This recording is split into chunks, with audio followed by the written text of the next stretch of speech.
Okay, welcome Shark parents. Thank you so much for joining us virtually for our Shark Preview Weekend. My name is Brooke Stevens. I am your designated parent coordinator. And typically during our Shark Preview Weekends, we do provide all these different information sessions for our families, ones that we know you definitely are having questions about. So we're still gonna make sure we provide you with this information, just rather through this kind of webinar. So to get started about financial aid, the first thing about financial aid is making sure that you complete the free application for federal student aid, that FAFSA form. This is something you will complete every year. October 1st, it does become available for our students to complete. And basically what's important to know about completing this is that you will need your tax information for the prior year. So for example, this upcoming 2020 to 2021 academic year, you will actually be submitting your 2018 tax documents for it. For the following year, it'll be the 2019 tax documents. So this is important to make sure that you complete each year that your child is a student at college. Okay, so it doesn't just one and done. You need to do this every single year your child is still in school, and this can be applied for all of your children that are in school. I encourage every family to complete the FAFSA. You never know what's going to come out of it between grants and different loan opportunities, maybe federal work-study. You just never know. So I really encourage every family to make sure they're completing their FAFSA every single year. You'll see on here our NSU school code 001509. So this is what that website looks like. Again, it's a free application for federal student aid. You are not paying for this in any way, shape, or form. Your financial aid package based off your FAFSA could include things such as scholarships, grants, educational loans, and federal work-study. Now, all of your students will still be participating in phone interviews for their Shark Preview Weekend and probably for some of these scholarships. So these are all the different scholarship opportunities we have for our undergraduate students. The first one is our Dean Scholarship. This one ranges all the way up to $19,000 annually, and this is just based off the strength of their application. So every student who applies to NSU is considered for the Dean Scholarship, and you likely already have this in your acceptance letter, some amount of this award. Again, this is something annually that your students will have for all 4 years of their undergraduate studies. A common question that I do get a lot is if your student is interested in the dual program, maybe the accelerated 3+4 options. So that would mean that their undergrad is only 3 years. So this Dean Scholarship is only going to be for those 3 years then. The next scholarship opportunity is our Presidential Scholarship. So this is a full tuition scholarship, and this is something we invite our students to come and interview for during the Shark Preview Weekend. So they'll still be having a phone interview for the presidential level scholarship, and this is a full tuition scholarship for all 4 years of their undergraduate as well. What's nice about this scholarship is that it does match that full tuition price. So if tuition does increase year to year, this presidential scholarship is just going to keep increases as well to cover that full tuition amount. The next scholarship is the Racers Edge Scholar Program. These are those 4-year curricular, co-curricular programs where every semester these students are taking a course or doing some kind of experience related to their Racers Edge program of choice. So there are 5 different tracks your students can choose from. We have Leadership, Global, Research, Shark, Teach for education majors, and Talent for performing and visual arts majors or minors. So these scholarships do come with $23,000 annually. Know that $19,000 of that will go towards the tuition and $4,000 of that will go towards the room and board because this is a residential scholarship. So these students are staying on campus for all 4 years of their undergrad. The next scholarship is the Fischler Academy. That is a 3+1 education program where they're earning their undergrad education and their master's education in 4 years total. So this scholarship is also $19,000 every single year that they're participating in the Fischler Academy program.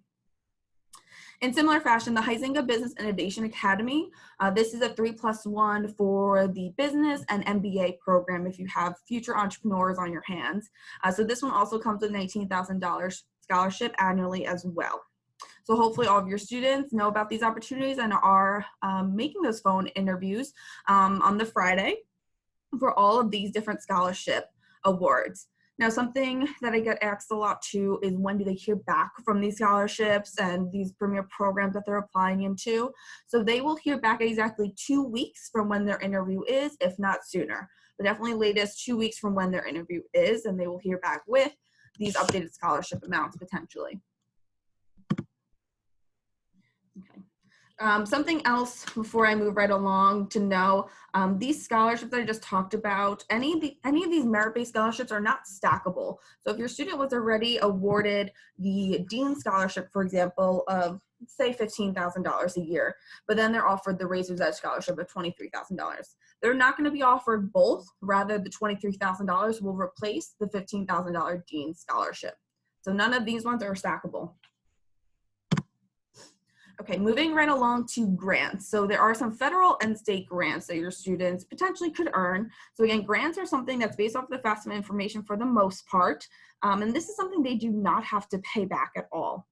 So the first one, the federal grant, the Pell Grant, again, based off the FAFSA, you could earn up to $6,195 annually. Then there is another federal supplement education opportunity grant, the FSEOG, and that's up to $3,000 annually. Again, you can't be considered for this unless your FAFSA is in. The next is our state grants. So one of these state grants, the EASE grant, Effective Access to Student Education, this is a grant that if you are a Florida resident for at least 12 months, and then you attend a private institution in Florida, you are eligible to earn $2,841 annually. And then based off of the FAFSA, again, the Florida Student Assistant Grant, that's an additional $2,000 potentially, again, based off that FAFSA. So that's why I highly, highly encourage to complete the FAFSA. Now, based off of that FAFSA, your student might be eligible to earn WorkStudy. So federal WorkStudy is awarded based off that financial need, and students may work up to 25 hours a week. There's also NSU student employment that's available to students who might not qualify for federal WorkStudy, and those students can work up to 20 hours a week. So for any jobs on campus, the students will need to apply for those jobs, even if it's federal WorkStudy. They will need to apply through our website, JobX. Students cannot do so until all their final documents are in and they're registered for classes. So typically, students are applying to jobs on campus usually come July, maybe late June, July, even early August. Those final documents that we need in include their final official transcript. So after they graduate high school, and sometimes I know that could happen in late June, once that comes in, as well as their official test scores if we don't already have those. So we need to make sure we have those final official documents and then that they are registered for classes. After that point, then they can go on to our website JobX and apply for those jobs on campus. Here are some other scholarship opportunities. We have an NSU scholarship website through our financial aid office. There are a lot of scholarships for our continuing and current students. Of course, so here's some Department of Education website, Florida resident, financial aid, and then there's plenty of other search engines you can look through. For example, FastWeb is one that I recommend to families often. So really search for yourself too. Take the time and apply so many times, so many cases. Some scholarships are unawarded because students don't apply for them. So apply to everything possible, and here are just a few more resources that you can choose from. But do know your students applying to these premier programs and interviewing during shark review weekends definitely is helping them gain as much scholarship from us as possible. So for any of the veterans, first of all, thank you for your service. We are Yellow Ribbon University. So here are some resources if you want to contact our financial aid office or our Veteran Affairs office to see how your benefits may apply to your student specifically if you haven't used your benefits yet, but we are Yellow Ribbon University. And then for Florida financial assistance. So do know we are private, so we cost the same for in and out of state residents. However, there's a little bit more Florida assistance. So I talked a little bit about the Florida grants already. Again, that EASE grant, Effective Access to Student Education, that's $2,841 annually. And then the Florida Student Assistant Grant, the FSAG, that's a potential $2,000, and this is a need-based, again, based off your FAFSA. Now, depending on your student's academic success so far, they could be eligible for Florida Bright Futures. For those Florida families, I'm sure you're already familiar with this, but this goes based off of test score, GPA, but also community service hours. So there are two different levels of this, the medallion and the academic. And then the Florida prepaid program, we do accept this at a discounted rate. So you'll see there some of the rates for the tuition or the room and board option as well, kind of depending on what you enrolled in. If you want a specific breakdown of what this looks like per credit hour, please reach out to me. I have those breakdowns I can send to you, or you can always reach out to your specific admissions counselor for that information. We do have a payment plan option. So the payment plan application is due July 1st each year. And essentially with it, it's 25% down and then followed by 3 monthly installments. And you'll do that each for the fall and for the winter. So the fall semester runs from that August to December, and the winter semester runs from the January to the May. There's a website for that, but that is an option if you have, leftover money that you owe after scholarships, grants, loans. Here's a payment option for you. Okay, now what you really all wanted, what you wanted to see, the estimated cost of attendance. So I talked all about some amazing scholarship opportunities we have for our students, but this is what it comes down to financially for you. So our tuition and fees, the tuition is estimated at about $32,370 per year, and then the fees is right around $1,060. And then the room and board on here, we put the average of all of our rooming options. So that average is $11,420.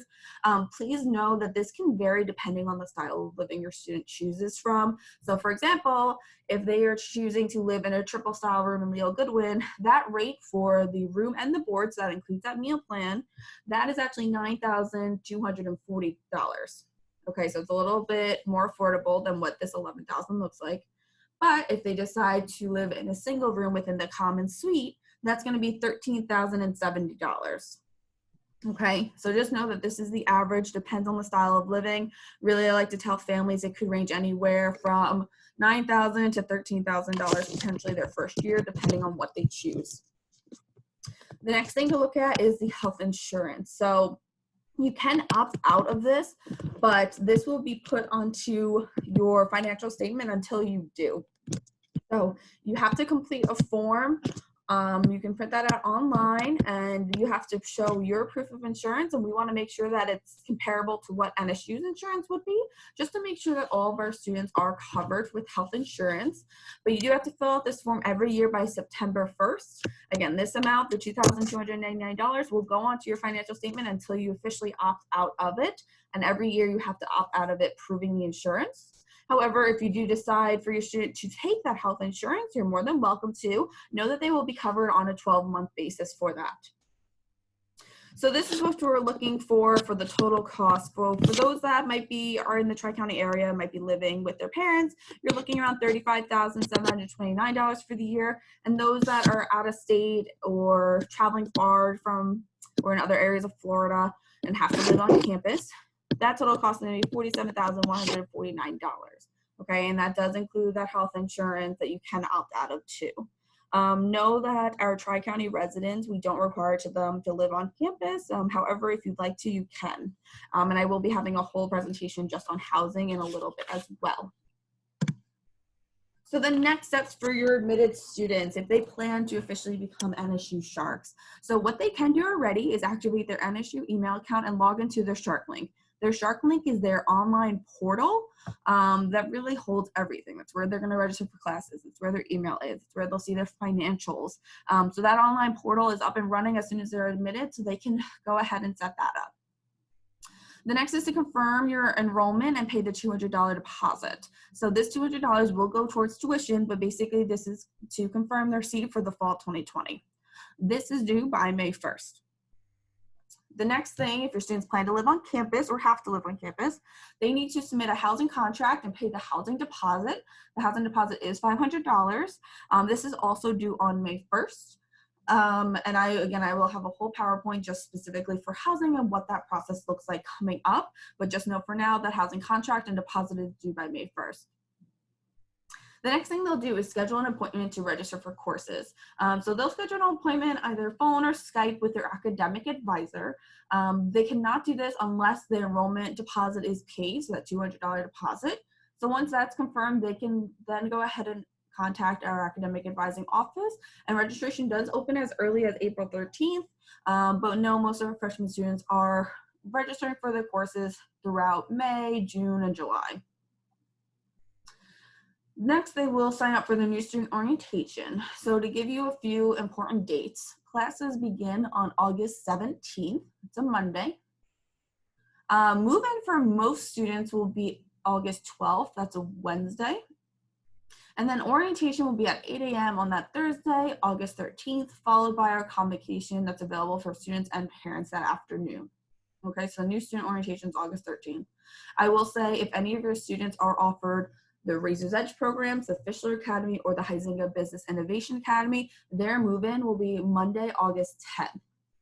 So it'll just be a little bit earlier for that because they kind of do their own orientation for those special premier programs. Like I was saying earlier too, we need to make sure we have all your final official documents. So these include the final official transcript that has the graduation date on it. So whenever that graduation date is for your students, again, I know some of them run all the way till the end of June. After that point, just make sure that that high school is sending us that final official high school transcript with the graduation date. And then also the test scores. Again, if you haven't already sent those officially through College Board, make sure you do that. And then the last one is just to start making connections with fellow new Sharks, and same for you parents too. So we have different social media accounts our students can join in, whether on our Instagram we have a class of 2024, or just our main Instagram is at Shark Admissions. But then we also have designated Facebook groups. One for the students is just Nova Southeastern University, class of 2024. And then we have one specifically for the parents, Nova Southeastern University, class of 2024-parents. So just make sure when you're requesting these groups that you're answering their questions. I just verify and make sure that everyone does indeed have a student. It's an incoming freshman to make sure that it's the best possible community for our families. And on there, we'll kind of be posting updates too as we get closer and more along in all these next steps for admitted students. Okay, so that is what I have for the financial aid portion. Again, feel free to reach out to me. You can send me an email at parent@nova.edu, or reach out to your specific admissions counselor if you'd like to make a phone appointment to go over your specific financial account and see exactly what that breakdown is for your specific, your student's account, right? And what I recommend is doing it 2 weeks from now when you actually hear back from these different programs. Do it 2 weeks from now, because then your financial situation may change even more if they're offered one of these scholarship programs we talked about. So again, reach out to your admissions counselor to go over your specific financial breakdown, and reach out if you need any